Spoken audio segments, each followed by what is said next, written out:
Hey crew, I've got the key to this 26 Cadillac CT5-V Blackwing Automatic. And this week, we're gonna see what it's like to live with.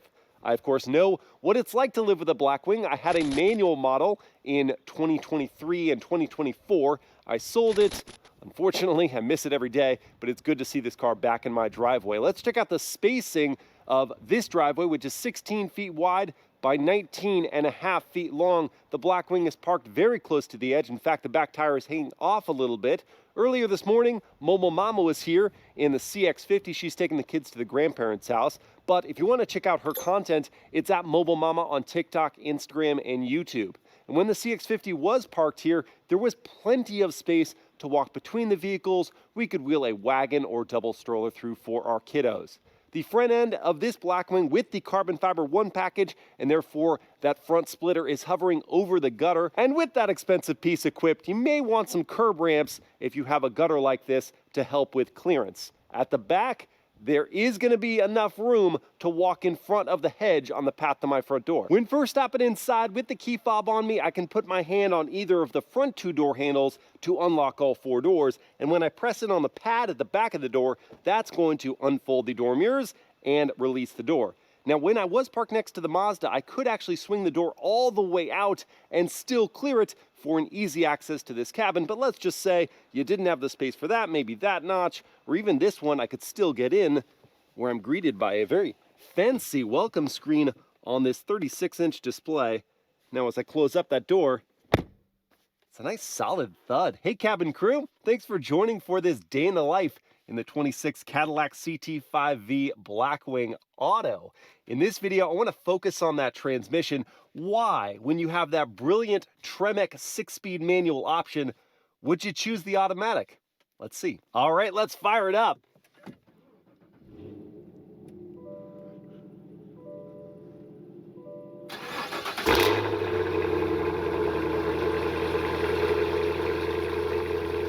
Oh, how I've missed that trumpeting V8 startup. It is going to disturb the neighborhood. If it's really early in the morning when you're leaving for a commute or coming back late at night, yes, it is loud. But then it settles down after a bit and it becomes a little more neighbor-friendly. Before we head out of here, I want to show you where I'd place the items I bring with me every day, like my iPhone, which is sitting on this wireless charging pad, and in its case, there is still room around it. It's a 17 Pro for a larger phone. We have cup holders here, and then inside this console, I've got my Ray-Ban Meta sunglass case, a couple snacks, slimline wallet, and my sunglasses. Now, the console is felt lined to protect the lenses, but I wish there was dedicated sunglass storage somewhere else inside this cabin.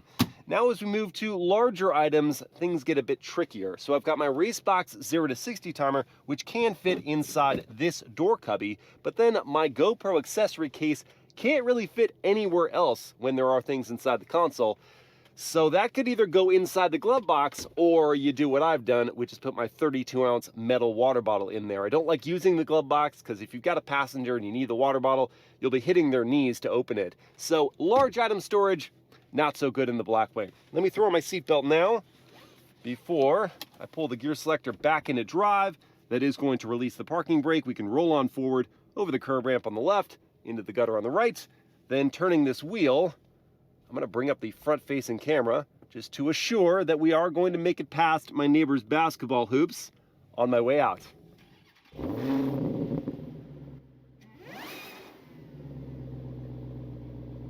On my way to grab some coffee this morning, I could have my seat heated or ventilated. I could turn on my steering wheel heating. I could. Of course I'm going to do that. I love this feature. And when thinking about considerations for your neighbors, you can make the exhaust volume even quieter than the casual tour drive mode. When I go into my mode, there is a stealth setting for that closes up the baffles and really settles down this V8. This particular Blackwing is an interesting spec because it has that automatic transmission, which you might say is a little more about comfort than it is about engagement and performance. But then it has the Precision package. It's an $18,000 equipment group that includes carbon ceramic brakes and Michelin Cup 2 tires and a stiffened suspension. And it has the carbon fiber 1 package, which affects aerodynamics, the carbon fiber 2 package, which is more aesthetic. It has these carbon backed bucket seats, which do have some creature comforts to them, the semi-aniline leather and the heating and ventilation, along with a lumbar massage, which I can't believe I haven't turned on yet, which does actually work. This is a good massage, although it turns off after only a few minutes, which I think should just stay on all the time. And then it has some other creature comforts, like this twin panel sunroof, which does bring in a lot of light to this cabin. I know in my car, it always felt like a cave. But that, of course, raises the center of gravity with glass up high, which goes at odds with the precision package. Anyway, this car is $146,000 with that mishmash of options, and I can't really figure it out, but I'm appreciating that the automatic makes driving this car daily so easy. I mean, the manual, to be fair, is not a difficult transmission to drive. The Tremec actually has excellent feel, the clutch has a clear engagement and release point, and the throws are short and crisp. But the automatic, you're not having to do anything except put your foot down. And here in this, what drive mode am I in? I think I'm still in that my mode setting. But if I go up to that tour, the response of the supercharged V8 with its 666 horsepower and 650 pound-feet of torque is rather gentle. I just appreciate the supercharger's linear power delivery. Getting up to speed is graceful. Now, on this choppier road surface, that precision package does increase the stiff feel of this ride. Every imperfection come in through the chassis, in through to my seat, and you hear it. However, it's not a punishing ride. This still feels like the Cadillac DNA is baked in. And the V DNA means that any point in time I can hit that V button and just, whoa, transform the drive. And listen to this.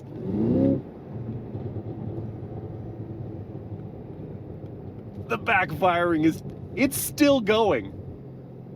That is a signature trait of a Cadillac V-Series vehicle, including the Escalade V, and I do love it. Oh, and the carbon ceramics are really easy to feel out, smoothly come up to that stop, and then when I'm here, well, there isn't an auto hold, you just have to keep your foot. Oh, there is! In the automatic, there is, of course!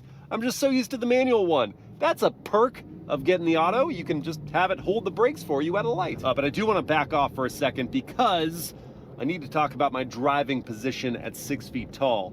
With a longer torso, in my Blackwing, I felt like I was peering down at the steering wheel, therefore sitting on top of the car, and my headroom was quite restrained, and I didn't have the sunroofs. And yet here, I feel like I have more headroom, and that's with the sunroofs. So maybe they did lower the position of the seat, or at least the adjustability of that seat, because I feel a bit more immersed in the drive, and that's good news for a performance car. Then on top of that, you've got the power adjustments of the steering wheel, tilt and telescope, and that does come out quite far and raise and lower a good bit for a comfortable posture for my hands to rest. You also can adjust the side bolsters, squeeze you in for that high G-force cornering, or relax it for just daily driving. And you can also manually pull out the thigh extender to buoy up the bottom of your legs. Among the more mundane daily driving details, the sound of the turn signal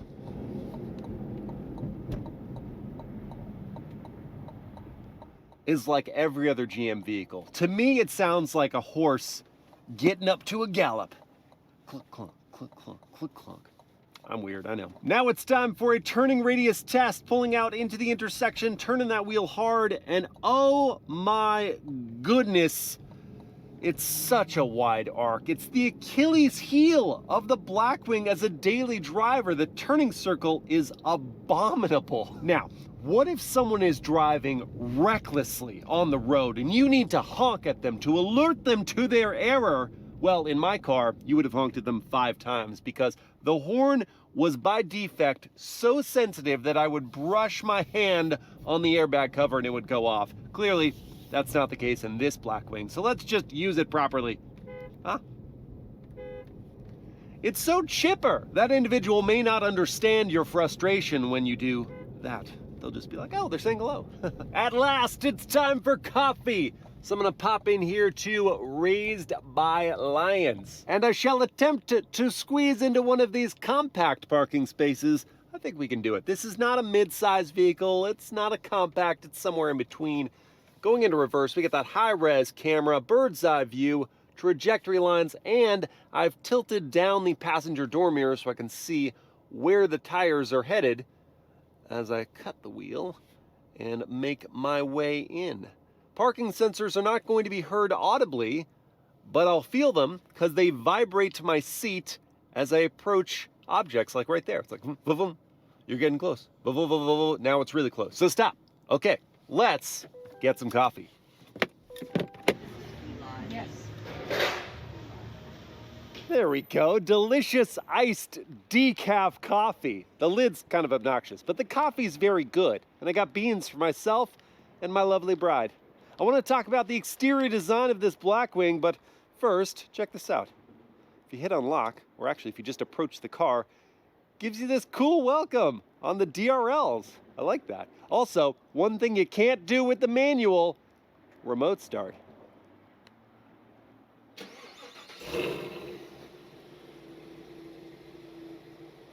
And the sound just reverberates off the back wall and cools down the cabin. Let's actually go somewhere with a bit more room to talk about this exterior. I'll swing out the door, and then I've got to put my coffee somewhere. So let me just, this is complicated. In one hand, open up, and in it goes. And there's not too much room to wiggle around, so the coffee won't spill. And now we have the space to expound upon the design of this car, which did get a refresh in 2025, giving us projector headlights, which is an improvement, but at the cost of a softened look for the grille and the headlight area. You do have the carbon fiber to gussy things up a bit. In this coastal blue metallic, you have nice flake that glitters in the sun, but I think this color is boring. And this is coming from a guy who had a blue Blackwing, but my lightning blue was a paler color. It was more distinguished. And since you can't choose that color now, I would go with the dark green with that saddle-colored interior. It's a really nice combination. I saw that at the launch. Coming to the side, we see these 19-inch two-tone chrome and painted wheels. I don't know why those didn't get refreshed in 25. You can get them darkened, which is what I did, or in bronze, and those are offset by these blue painted carbon ceramic brakes, and you can choose different caliper colors. I think gold or red, and whatever color you choose will match your key fob color. That's kind of neat. Oh, when I said the Precision Pack brings Cup 2 tires, which is something you can choose, or you can go with this more wet weather friendly PS4S tire, 275 section front, 305 at the back, Blackwing badge there, carbon fiber lower valence with that carbon 2 package, darkened window surrounds. Looking at that profile, you've got this cab rearward design emphasizing the rear drive dynamics, and there is a gentle taper to that roofline. Around back, there's a big carbon fiber spoiler, carbon diffuser down low over the quad outlet exhaust, which still would look better as more traditional rounded pipes, not these geometric shapes, but it's a clean finish to this sedan. And overall, it looks mature. Sporty, yes, but not boy racer. You can take yourself seriously. It just looked better pre-refresh. But the more important question is it still fun to drive with the automatic? I had to go home and change in preparation for this one. So let's hit the V mode button now and pour on the power.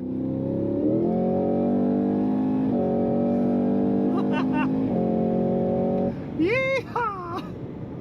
Oh, the 668 horsepower hits like a hammer.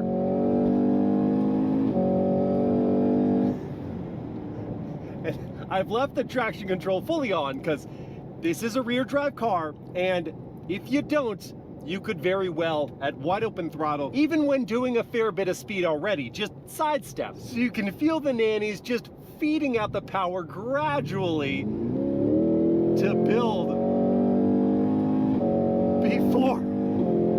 before things get very crazy.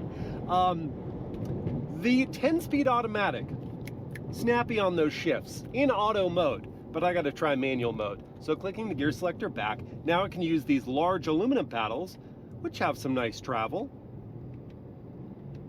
Prompt shifts as well, down into second. Will it let me go out to redline? Let's find out. All the way.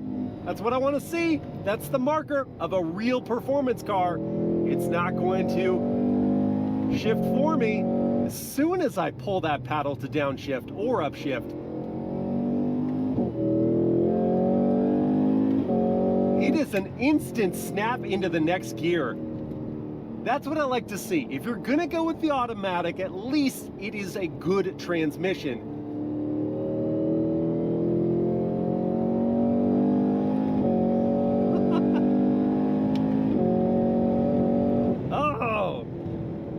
Not too shabby. Now here's a question. I got my manual Blackwing to 60 in the real world in 3.9 seconds. I expect better, quicker out of this automatic car. Let's see how we do. I've got my race box up once more.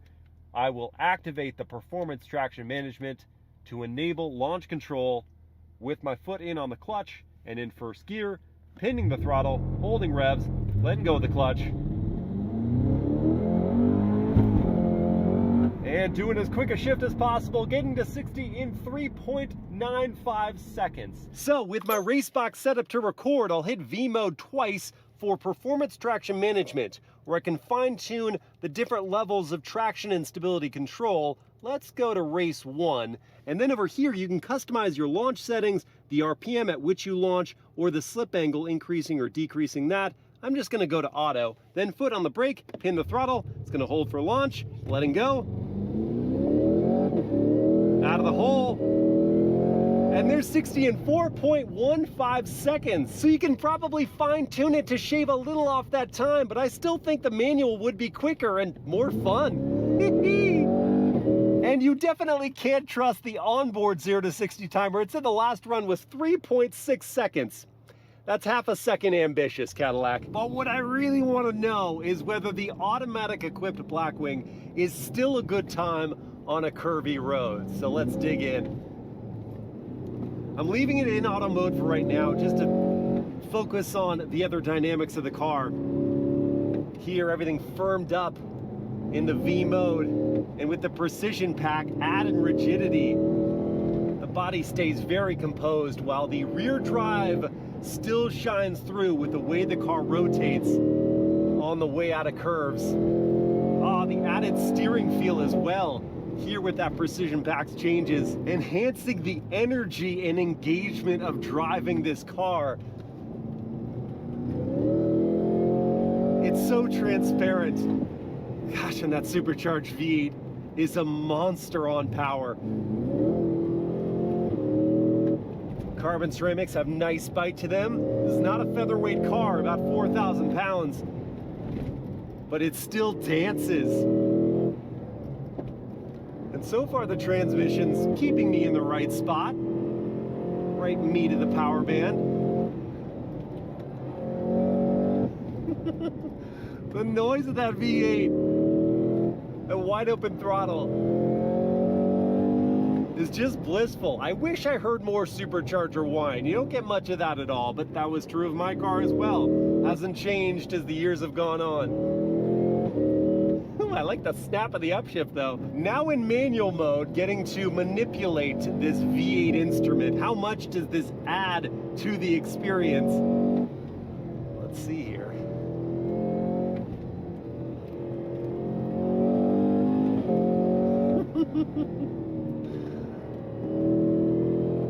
And it's such a good noise. You want that complete control over it. And it is a good transmission, I will say that.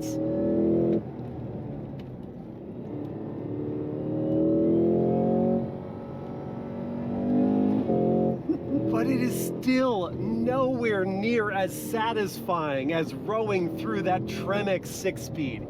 That is such a brilliant gearbox.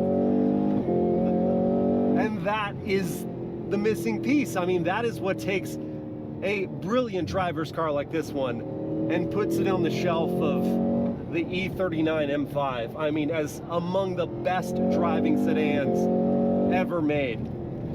I would still take this over so many other cars for ripping through a canyon or even taking it on track. But if given the choice, there really is no choice. It's gotta be the manual.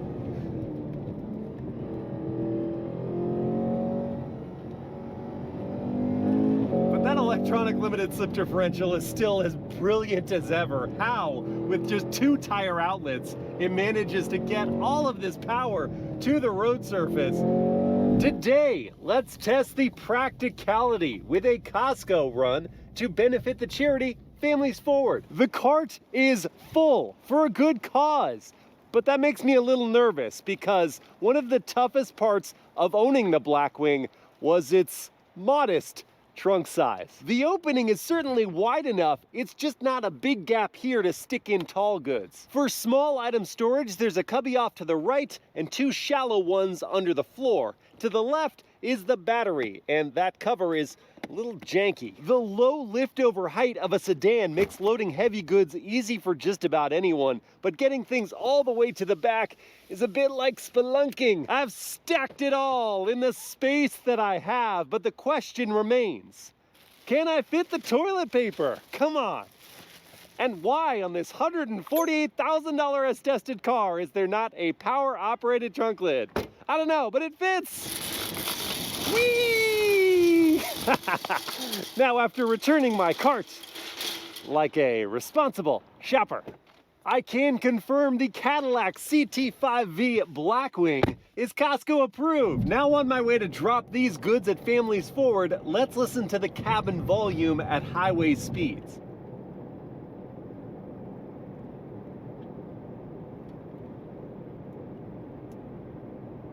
Okay, quiet on the smooth tarmac.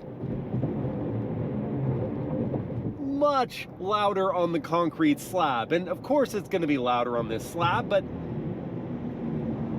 in some vehicles it's a slight difference. Here, with that precision pack, these tires, the suspension setup, it's quite a bit louder inside this cabin. Now, if you aren't going to be on a surface like that every day, then you will find this to be a really well-insulated car, and it's going to give you quiet motoring on your commute or whatever drive you have in front of you. And one thing you can choose with the automatic that you can't get with the manual, and this is big if you're going to be on the highway in traffic a lot, that's Super Cruise. So, hit that engaged, adjusting my speed here.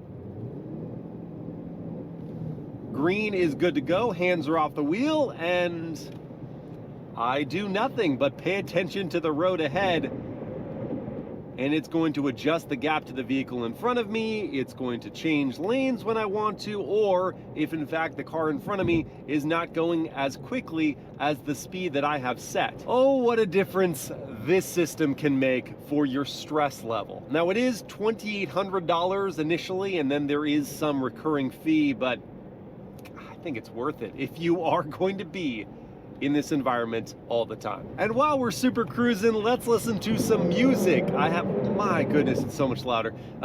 This has a standard AKG 16 speaker sound system, and we can cue that up with the wireless Apple CarPlay. It's quick responding and takes over most of the screen. There is a bit of buffer on the edges, but at least it's color matched, and the icons are large enough to find what I'm looking for.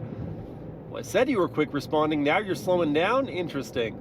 All right, finding my playlist of choice, and I found my song, and I will use the physical volume knob to turn up that volume. Glad that this is something so intuitive. That looks to be 50 or so, 60% maybe, 65? It's about where I want it.